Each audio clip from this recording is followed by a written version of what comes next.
अगर आप अमेजोन फ्लिपकार्ट में ज्वेलरी का ब्रांड्स बनाने जा रहे हो या फिर ज्वेलरी कैटेगरी में सेल्स करने जा रहे हो, तो किस किस चीज़ पे आपको ध्यान होना चाहिए जिससे प्रॉफिटेबल हो, आप उसके लिए एक रोड मैप समझ लेते हैं। अब जनरली जब आप बिजनेस स्टार्ट करते हैं तो ये सारा चीज़ पहले ही समझना ज़रूरी है ताकि आपको लॉस ना हो और आप प्रॉफिटेबल हो। पहला जो चीज़ें आता है वो है आपका नीश और प्रोडक्ट सेलेक्शंस। जो एक प्रोडक्ट होता है, अगर आप 100-120 रुपीज़ का प्रोडक्ट सेलेक्ट करेंगे तो वहाँ पे फिर आपको बहुत ज़्यादा प्रॉफिट नहीं होगा। तो पहला चीज़ ये है, जो कुछ ऐसा प्रोडक्ट आप सेलेक्ट करें जिसमें मार्जिन अच्छा खासा हो और वेट भी कम हो। वेट कम तो डेफिनेटली रहता ही रहता है ज्वेलरी वाले प्रोडक्ट में, लेकिन ये चीज़ आपको पहला चीज़ ध्यान रखने का ज़रूरत है। और जो प्राइस रेंज है ना, वो आप 499 से लेकर 1299 लिमिटेशन ज्वेलरी में आराम से रख सकते हो। तो उस तरह का ही प्रोडक्ट सेलेक्ट करो जिसमें मार्जिनल हो प्रोडक्ट्स और प्राइस रेंज 500 से नीचे हो।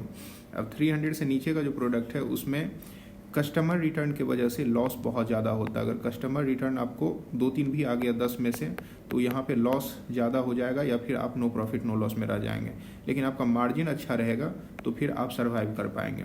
दूसरा है, आपको जो एक मार्जिन फार्मूला होता है उसको आपको अप्लाई करना चाहिए। जैसे प्रोडक्ट का जो कॉस्ट है वो 15 से 25% रहेगा। अगर मान लो आप 1000 रुपीज़ में सेल्स कर रहे हो और प्रोडक्ट का कॉस्ट 150 से 200 के बीच है, तो ये एक परफेक्ट सिनेरियो हो जाएगा। लेकिन इस तरह का प्रोडक्ट थोड़ा सा मेहनत से मिलेगा, बहुत आसानी से नहीं मिलेगा जो आप 200-250 का प्रोडक्ट को 1000 में सेल कर पाओ।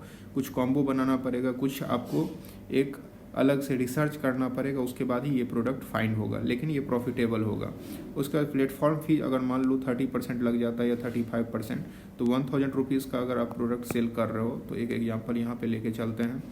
जो आपका 200 का प्रोडक्ट्स हो गया, ऑलमोस्ट प्लेटफॉर्म फ्री 300 रख लो जिसमें शिपिंग भी आ जाएगा। और उसके बाद रिटर्न का भी आप 150 मान के चलो, जो कि बहुत ज़्यादा है लेकिन ठीक है, आप मान के चलो इसको भी। एड एक्सपेंस 100 हो जाएगा, तो इसको टोटली अगर मिला लिया जाए तो 750 के आसपास आता है। तो प्रोडक्ट को कॉस्ट सेल्स करो आप 900 में या 1000 में, तो इसमें एक अच्छा मार्जिनल परसेंटेज मिल जाता है, ठीक है ना। तो इस तरह से आप ई कॉमर्स स्टार्ट कर रहे हैं तो ये सब चीज़ों का आपको ध्यान रखना पड़ेगा।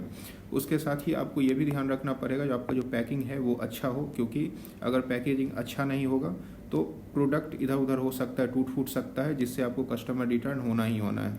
उसके बाद चौथा ये भी आपको ध्यान रखना पड़ेगा, जो अगर आप अमेजोन FBA पे डाल पाते हो तो वहाँ पे क्या है, जो आपका प्राइम भी एक्टिवेट हो जाता है।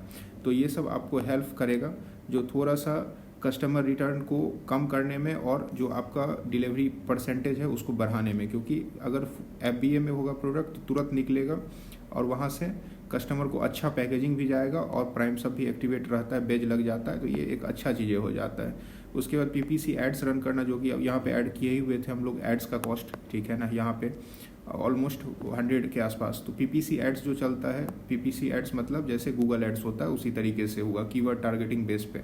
तो अच्छा टारगेटिंग बेस पे एड्स चलेगा तो वहाँ भी आपको अच्छा रिजल्ट्स आने का चांसेज रहता है, ठीक है ना। तो ये सब चीज़ों को आपको ध्यान रखना है, तब जाके एक अच्छा प्रॉफिटेबल आप बिजनेस बना पाएंगे। नहीं तो अमेजोन फ्लिपकार्ट में जनरली लोग स्टार्ट करते हैं और लॉस हो जाता है, ये सब चीज़ें नहीं ध्यान दे पाते। अगर आपको ये चाहिए PDF तो आप PDF टाइप करो कमेंट्स में, मैं आपको पूरा PDF शेयर कर देता हूँ।